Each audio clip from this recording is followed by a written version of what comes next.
اپنے بہنوں کا حق لے کر بیٹھے ہیں،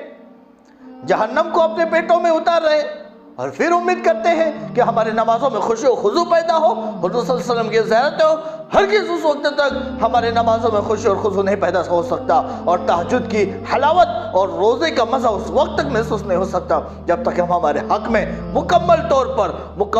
پر تعجب تو یہ ہے کہ ہم حدیثیں بھی وہی سنتے ہیں جو ہماری مطلب کی ہو، قرآن کی آیتیں بھی وہی سنتے ہیں جو ہماری مطلب کی ہو۔ اسلامی طور پر اور حقیقی اور مکمل طور پر جب ہم اسلام کے فالوورز ہو جائیں گے اور اسلام کے پیروکار ہو جائیں گے اور حضور صلی اللہ علیہ وسلم کی حدیثوں پر مکمل طور پر عمل کرنے والے بن جائیں گے، تو یاد رکھیں اس وقت ہم مکمل دیندار کہلائیں گے۔ نحمد و نصلی علی رسولہ الکریم، اما بعد، فاعوذ باللہ من الشیطان الرجیم، بسم اللہ الرحمن الرحیم۔ محترم حضرات، ماشاءاللہ، اللہ اور اضافہ کرے، ایسے لوگ ہمارے پاس بہت ہیں جو نمازوں پر اکثر بولتے ہیں، جو روزوں پر بہت بولتے ہیں، اور بولنا بھی چاہیے۔ یقیناً اس سے بہتر عبادت اور کیا ہو سکتی ہے۔ نماز، روزے، زکوٰۃ، حج، یقیناً یہ بڑی عبادتیں ہیں، لیکن آج سماج کو اور معاشرے کو ضرورت ہے کہ ان احکامات پر بھی بولا جائے جس پر قرآن نے بہت بہترین انداز میں روشنی ڈالی ہے، اور جب ہم حدیث شریفہ کا مطالعہ کرتے ہیں تو ایک لمبی فہرست ہم کو اس سے متعلق ملتی ہے۔ یقیناً عبادتیں بہت ضروری ہے،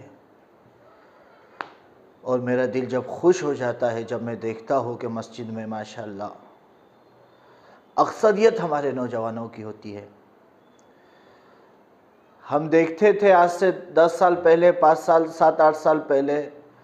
کہ مسجد کے صفوں میں بزرگ نظر آتے تھے اور نوجوانوں کی تعداد بہت کم ہوتی تھی، لیکن الحمدللہ سماج میں بیداری ہوئی ہے کہ آپ دیکھیں گے، اور جب میں خود دیکھتا ہوں تو بہت دل باغ باغ ہو جاتا ہے، اور خوشی کی انتہا نہیں ہوتی جب ہم دیکھتے ہیں کہ نوجوان ماشاءاللہ کثرت سے مسجد کی طرف آ رہے ہیں۔ لیکن معاف کریں، عبادت خوب کیجئے، منع کوئی نہیں کرتا، لیکن کعبے کے چکر لگانے سے لوگوں کو دیے ہوئے چکر معاف نہیں ہوتے۔ اور ہمارے سماج کا ایک سلگتا ہوا مسئلہ ہے، ان دنوں اور بیتو کچھ دنوں بھی میں کافی علماء اکرام کی تحریریں بھی پڑھ رہا ہوں اور تقریریں بھی سن رہا ہوں۔ ایک سلگتا ہوا موضوع، چونکہ پچھلے دنوں کچھ واقعات، کچھ حادثات ایسے ہوئے کہ علماء اکرام نے اس کو اپنے موضوع بحث بنایا، اور بنانا چاہیے۔ ہمارے علماء اکرام نے کہا اور کہہ رہے ہیں، باقاعدہ منظم تنظیمیں بن رہی ہے اور مسجدوں سے آوازیں لگائی جا رہی ہے اور سماج میں بیداری پیدا کی جا رہی ہے اس تعلق سے۔ اور آج سے کچھ دنوں پہلے میری بھی اس پر کچھ تحریریں آئی ہوئی تھی اور کچھ تقریریں آئی ہوئی تھی، چونکہ میں سمجھتا ہوں کہ پھر شدت سے اس بات کو بولنا چاہیے، اور ہمارے اکابرین نے اور ہمارے علماء اکرام نے بھی اس بات کو اٹھانا چاہیے۔ چونکہ آج کل ایک موضوع چل رہا ہے، اصلاح معاشرہ کے نام پر بھی چل رہا ہے، جہیز کے تعلق سے، کہ جہیز لینا حرام ہے، نکاح کو آسان بناؤ اور زنا کو مشکل بناؤ۔ چونکہ ہم دیکھتے ہیں اس سماج میں نکاح کے تعلق سے اتنے بیجا رسومات ہیں، اور جہیز جیسے لعنت چیزوں کو ضروری قرار دیا جا رہا ہے، نہ جانے کتنی لڑکیاں تکوں میں منہ دبا دبا کر رو رہی ہے۔ یقیناً جہیز لعنت ہے، جہیز پر روک لگنا چاہیے، اور علماء اکرام نے اس پر بولنا چاہیے اور کھل کر سامنے آنا چاہیے، اور آ رہے ہیں۔ اللہ جزائے خیر دے علماء اکرام کو۔ ابھی میں آپ کو نام بتاتا کہ ہمارے ماشاءاللہ سے علماء اکرام کتنے آگے اس پر کام کر رہے ہیں، اور منظم طریقے سے اس پہ کام کیا جا رہا ہے، لیکن وقت چونکہ اتنا نہیں ہے، یہ لسٹ بہت لمبی ہو جائے گی اگر ہم لسٹ کو گنانا شروع کریں تو۔ لیکن ساتھ میں میری ایک درخواست ہے، اور میں یہ عوام تک یہ بات پہنچانا چاہتا ہوں حافظ اکبر کے ذریعے سے اور ان کے اس ویڈیو کے ذریعے سے، بالکل جہیز لعنت ہے، جہیز نہیں لینا چاہیے، اس پر بولے اور بولنا چاہیے، لیکن ایک درخواست یہ بھی ہے، اور میں یہ سمجھتا ہوں جب میں قرآن کو پڑھتا ہوں اور حدیث شریفہ کو دیکھتا ہوں تو ساتھ میں ایک موضوع اور آ جاتا ہے، وہ یہ موضوع ہے کہ لڑکیوں کو اپنا حق دیجیے۔ آج کوئی لڑکی بھانڈے برتن کی محتاج نہیں ہے، آج کسی لڑکی کو ضرورت نہیں ہے کہ آپ اس کو جہیز دیجئے، آپ اس کو پلنگ اور تکیہ دیجئے، کوئی لڑکی محتاج نہیں ہے۔ آج لڑکی کو ضرورت ہے کہ اس کے جب باپ کے مال میں جائیداد میں اس کو حصہ دیا جائے، اس کی ضرورت محسوس نہیں کی جاتی، اس کو مانا نہیں جاتا، اس کو سمجھا نہیں جاتا عوام میں۔ تعجب ہوتا ہے مجھے اس وقت جب کہ کسی کے باپ کا اور ماں کا انتقال ہو جاتا ہے تو لوگ پوچھتے ہیں مفتی صاحب، اچھا مفتی صاحب ہمارے ماں کی کانچ کی چوڑیاں کیا کریں گے؟ ہمارے امی کا انتقال ہوا، کانچ کی چوڑیاں ہے اس کو کیا کریں گے؟ لیکن سونے کی چوڑیاں جو دبا کے رکھی ہوئی اس کے بارے میں کوئی بات نہیں کرتا۔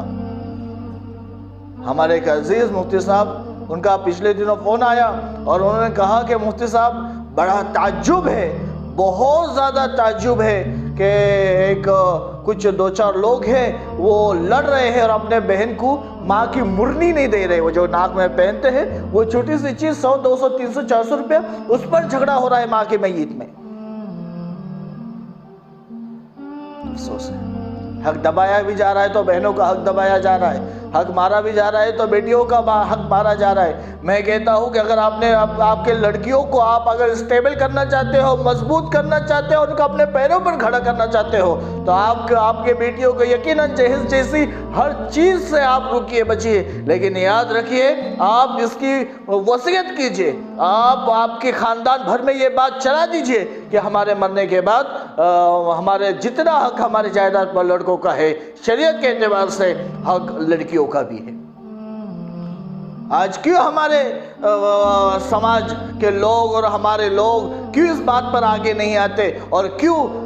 اس عظیم، چونکہ یہ حدیث شریفہ ہم جب ڈھونڈتے ہیں اس موضوع پر ایک نہیں انیک حدیثیں اور قرآن کی آیتیں ہم کو اس پر ملتی ہے، اور وضاحتی طور پر چونکہ اب اتنا وقت نہیں ہے، موضوع لمبا ہو جائے گا، میں آپ کو گناتا، میں آپ کو بتاتا کہ قرآن شریف میں کتنے باریکی سے حقوق بیان کیے گئے ہیں عورتوں کے بارے میں، عورتوں کے حق کے بارے میں۔ حق دبایا جا رہا ہے تو اپنے بہنوں کا حق دبایا جا رہا ہے، حق مارا جا رہا ہے تو حق کس کا لوٹا جا رہا ہے؟ محلے والوں کا نہیں لوٹا جا رہا ہے بلکہ اپنے بہنوں کا حق لوٹا جا رہا ہے۔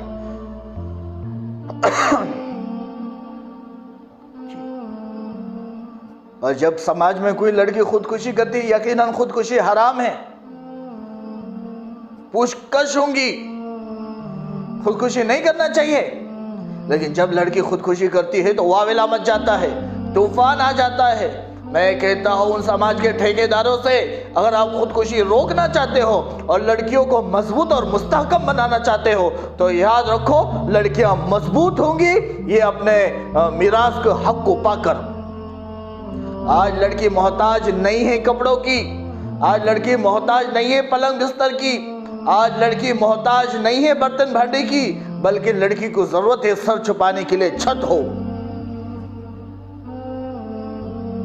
کیوں ہم نے لڑکی کو بوجھ بنا کر رکھا ہے شوہر پر؟ ارے بھائی صاحب، جس لڑکی کا خود کا گھر ہوگا، جس لڑکی کی خود کی پراپرٹی ہوگی، کون سا شوہر اس لڑکی کو گھر سے باہر نکالے گا؟ یہ بہت سلگتا ہوا حساس موضوع ہے جی، چاہیے کہ اس موضوع پر ہمارے دانشوران حضرات توجہ کریں اور خاص طور عوام میں بیداری لانے کی بہت زیادہ ضرورت ہے